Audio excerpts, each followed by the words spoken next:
It's really a pleasure to meet you. I've been looking forward to this for quite some time. Good. It would be really helpful to have you share a little bit about your early life, your beginnings, and sort of your roots. Okay. Yeah, I was born and raised in um, Maspeth in Queens in New York City. So you had a life of contentment, would you say, when you were growing up? Yeah, I was content. I was at peace because, we had close friends. Down the street was the first young woman I dated. Upstairs from her was her cousin, who was a friend of mine. Around the corner was my cousin.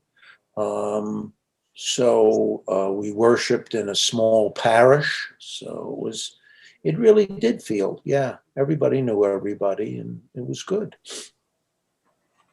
And what about your influences? For me, I remember my physics teacher of all people in high school inspired me. Did you have anyone in your schooling who had an influence on you? I think each of the teachers in different ways. In elementary school, we had junior high then, and which I think is a middle school now, and then high school. And they all brought their personalities to bear. So you had a real circle of friends that were older than you, that were inspiring you. As I look back on it, I see the four friends that I think we need in our community, which is the prophet that says, where are you going? Nobody likes prophets. Henry Thoreau once said, if you see someone coming to do good for you, run for your life. But there was those figures. Then there was the cheerleaders who were sympathetic and really reflected the loving face of God, if you were to look at it religiously. And then there was the harasser, because you always ran the danger of taking yourself too seriously, particularly in adolescence, and they would burst your bubble. And that may sound like unimportant, but when you're rigid and you take yourself too seriously, it's like being a brittle tree. And when the winds of change come, as they will, um, the limbs break, and not only do you hurt, but it falls on others around you. So you could see people who take themselves too seriously, and they don't make it in the helping and healing professions too well. And then the final friend is the inspirational friend that calls you to be all that you can be without embarrassing you that you are where you are. So without knowing it at the time, I was really following the Cameroonian proverb that says, if you want to go fast, go alone. If you want to go far, go together. Um, so it was very, very supportive. Yeah.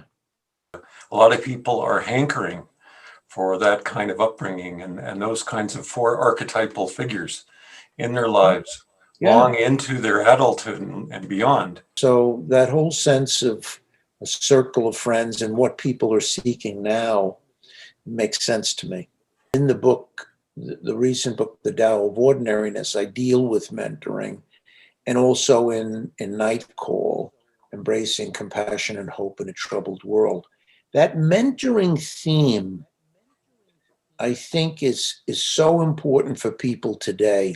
I had a colleague, we were chatting about an article in the New Yorker, and he said to me, did you see that article where the woman writes about her therapist dying? And I said, no. And we started talking about it. And then all of a sudden, he got all filled up. I said, Joe, what's up? He said, well, he said, I've as a psychologist, I've had therapists in my life.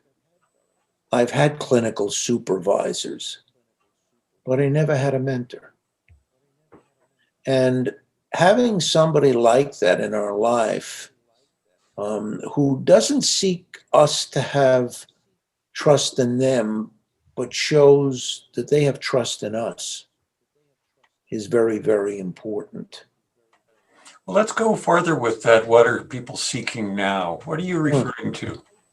What's happening is that, they're experiencing um, a desire for something greater, something bigger. I mean, what's happened over the past years is people have put faith in finances, and all of a sudden find out this is dangerous. So they relied on economics. Then they relied on science, and all of a sudden a pandemic comes along, and they realize science has its limits. And then they put their faith in, um, government, and they find that all of a sudden, look at this. And even in religion, and they find that when you put, religion's important because it offers us a tradition, it offers a constancy, and that makes sense. But when we make religion into faith or change religion into God, we run into problems. And that's what people did. And that search for something greater than themselves and something that they could rely on, really became more and more important to people today, I think. So let's talk about that. You were trained as a psychologist. You were helping people to find peace of mind, and you were somehow grafted into this group of people who were traumatized. How did you end up getting in to deal with people in foxholes? I got involved in psychology at Hahnemann Medical College, and when I graduated, a strange thing happened because I'm a card carrying, you know, uh, pompous, obsessive compulsive type egomaniac in the sense that I think I control everything. Well, I'm in the practice, and I look back on it now and see how it happened. Well, first I began seeing a lot of physicians, nurses, and junior psychologists because I graduated from Hahnemann. Then I volunteered on the counseling committee for religious for the Archdiocese of Philadelphia. So I wound up seeing priests and nuns, and then I founded a pastoral counseling program that brought religion and psychology and spirituality together. And I wound up seeing ministers. Then I had been a Marine Corps officer, and I had lectured at the New York City Police Academy at one point. So I attracted helpers in terms of members of the military and police. And then because I had an international audience of students, I wound up speaking in 20 countries to helpers. So I wound up working in an area we call secondary stress, the pressures experienced in reaching out to others. And that had me wind up dealing with not only those who help traumatic people, but those who were under pressure themselves because of their work. So all of a sudden I noticed, well, how come all my patients are helpers and healers? Takes me a while before I get it. So you found yourself working professionally with people like yourselves who help others. Mm, And that's sort of our stereotype of people who are burnt out or stressed out or traumatized, those who are dealing with extreme forms of pressure, yeah, secondhand sort yeah, of pressure. yeah. Would you say that there are a lot of other people with primary types of stresses nowadays? Yeah, but you have to recognize it comes from a number of areas that are parallel to nurses and helpers today. First is parallel process. Now, what does that mean? I was in Beirut. I was asked to go to Beirut to work with helpers and healers from Aleppo, Syria. What they did is they brought them into Lebanon, and I worked with them for a couple of days through an Arabic interpreter. And when they came in the room, I could see that they were suffering from what we used to call acute secondary stress, and chronic secondary stress. You know, and as a result, it was coming from vicarious PTSD. It was coming from them. Well, let's take a step back. They're people that they were dealing with had such tremendous needs, such tremendous needs. And ISIS was breathing down their neck in Aleppo. And instead of saying, well, what can I do for these people as helpers, they tried to be God. And they became overwhelmed and experienced traumatic countertransference. Okay. So the people were transferring onto them ridiculous needs, and then they would respond. They felt helpless and hopeless, and even got to a point, some of them angry at the clients that they were dealing with. Then they came in to see me, and now they're angry at me, which is, happens to me often. And that was traumatic transference. They were transferring on to me. And what I tried to explain to them, even though I did the psychological debriefing of relief workers evacuated from Rwanda during their genocide, and I was in Cambodia and Haiti and etc., I wouldn't know their specific situation. But my hope was that while we were together, they would find something, even if it was the time that they spent at the break with each other, something to support them. And that was my goal. So what I did is that I leaned back from the situation so that I didn't get caught in that circle with them like they got caught in that dark circle. And I tried to help them see that their pacing was off because of the demands. There's a Yiddish proverb that goes, sleep faster, we need the pillows, and that's what they were up against. Another thing is what they didn't realize is, in addition to the acute stress, they were undergoing chronic stress. Marshall McLuhan once said, if the temperature of the bath rises 1 degree every 10 minutes, how will a bather know when to scream? We don't know when to scream. It's spiritual carbon monoxide poisoning. It just creeps up on you. I remember coming home from work one day and my wife said, well, how are you doing? And I said, awful. And I sat down and she said, well, did something terrible happen today? I said, I can't recall. She said, well, but why did you say awful? I said, well, when you asked me, I felt like crying. And all of a sudden, I realized I had absorbed people's helplessness and hopelessness and confusion. Another problem is that in addition to it being contagious, we have an over-focus on success.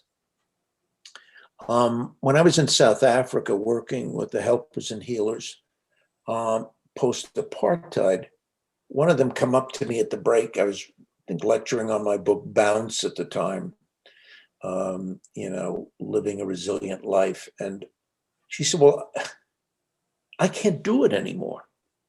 And I said, well, what is it that you do?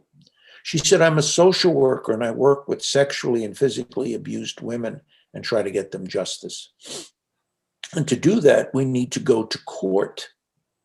And they have to take a day off from work for that. And they're poor and often single parents, but they do it.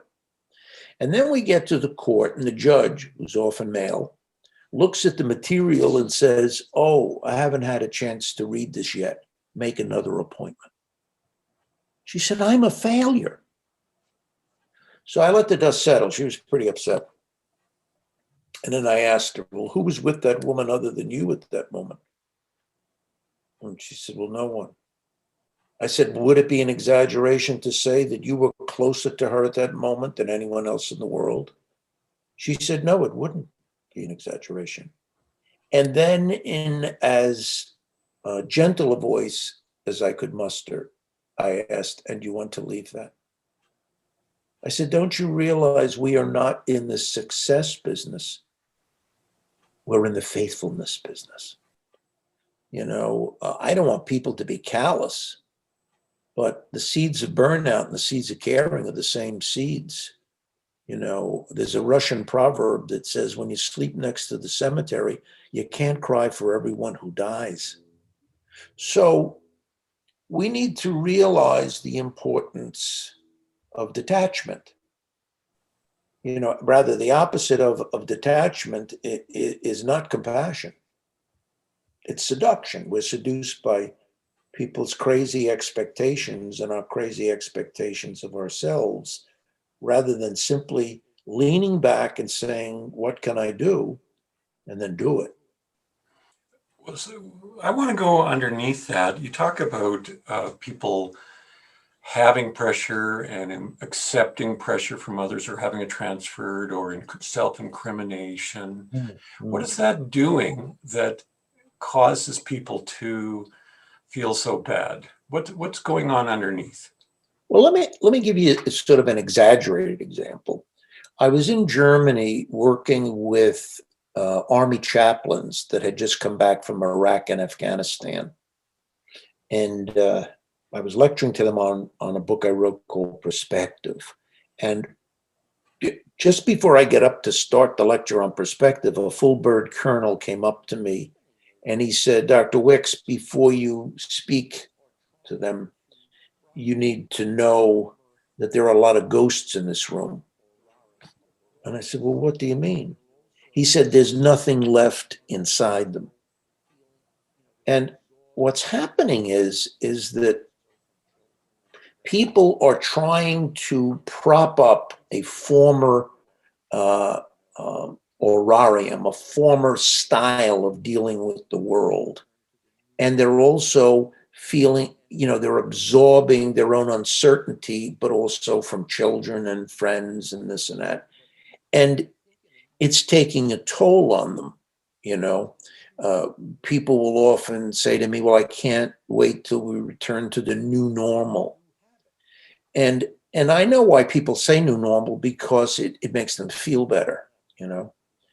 But I think a more important thing is to do two things. One is to recognize that you need to develop a new habit, a new style.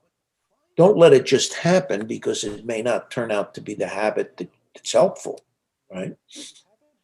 Because people can become workaholic by attaching themselves to computers, or they can drink too much or whatever, you know. But find, what is this schedule offering you now that you haven't had in the past? And some of it you're going to want to take into the future. It's what we call in trauma language a post-traumatic growth. And post-traumatic growth happens when we, on the one hand, recognize what we're up against. We don't spiritually romanticize it, play it down, deny it, avoid it. And denial and avoidance among helpers in particular, because they feel I got to suck it up, you know, kind of thing, is not good. So you recognize the darkness. In the other hand, you hold metaphorically openness to ways that you can go deeper into yourself. You see, post-traumatic growth is the growth that results from trauma and serious stress in ways that would not have been possible had the trauma or stress not happened in the first place. So on a basic level, I say to people, why would you waste your suffering? In my language, I call it spiritual sadness. It makes no sense. You know, if you're going to go through something, you know, Taya Desjardins used to say, it doesn't matter if the water is cold or hot, if you got to go through it anyway, you know. So if you're going to go through all this difficulty with children and spouse and friends and family and government and whatever, then lean back, you know, lean back so you can reflect and renew and re-enter. And so I think that we're in a winter solstice, spiritually and psychologically. We can see the darkness. We have been in the darkness, but we also can see the light. But I think to take advantage of it, we need to be reflective in the right way. But when you sit in that period, avoid 3 dark alleys. The first is arrogance, where you blame everybody else. If you give away the blame, it's fun, but then you give away the power. Second, ignorance, where you're condemning yourself. There makes no sense in condemning yourself. I said, yeah, and you're going to stop doing the space, because behavior that you wince at will turn into behavior that you wink at. You're not going to do it. And third, you're going to become discouraged. Instead, go to that quiet time with the spirit of intrigue about yourself and what is going on and how you can change things. You can prune your schedule, so that you're available in the right way. And I think we all need to do that. And it leads to a theme that you're interested in, which is contentment. I think there's a lot of pruning that we need to do nowadays. We're often killing ourselves with good intentions, taking on too many responsibilities, trying to help too many people, as you say, and wearing ourselves out in the process. Yep. And COVID-19 seems to have accentuated this. This is one more thing we have to take on. Yep. And we can't get away from it. That's an essential thing we have to take on. Well, we can and we can't. I remember when I was at Walter Reed, another physician saw me months later, and he said, "Oh, I didn't get. I'm glad I ran into you. I want to thank you." I said, "Well, what? Thank me for what?" He said, "I asked a question, at your talk, and you gave an answer, and it really helped." I said, "Well, what was the question?" I asked you. I said that I was turning on the TV and I was, after coming back from a war zone, and I was watching it, and I would get myself so upset. And I said, "Well, what did I say to you?" You said to me, "It's good for me to be informed, but when I found myself getting upset, just shut the damn thing off." I think we need real discernment about which crosses to carry and which ones we're not called to carry. And we think too much of ourselves. I mean, we can't achieve a lot of the things that we think we can achieve, And I also feel that this is not just about us. One of the greatest gifts we can share with others is a sense of our own peace, but we can't share what we don't have, I would like to emphasize gratitude as the source of contentment. And again, Carl Buhner once said that people may forget what you said, but they'll never forget how you made them feel. I'm grateful to you for the work you do and for inviting me to be a partner. That was very nice of you. Thank you so much.